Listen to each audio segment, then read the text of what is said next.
Now, you buy, ay bumili sila, you buy already? Papi, sim. Papi, good. Jim. Did you buy? Papi, buy Pinoy, listen. Did you buy? No.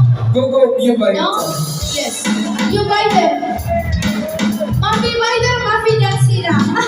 Alright guys, maraming salamat once again. Pinoy Restaurant, Pinoy Bake Shop, round of applause! Yes! Palakpakan po namin sila. We only have 10 minutes for the 50% discount. Sa lahat na gusto mag-enjoy pa, Pinoy Restaurant, 10 minutes lang po, 50% lahat ng pagkain, 50% discount. 10 minutes lang po until 5 p.m. lang. Lahat ng laman ng ating Pinoy Bake Shop, 50% discount until 5 p.m. So you guys can now buy, get inside and buy some stuff. Lahat na gusto mag-take out, 10 minutes lang po tayo. Maraming salamat.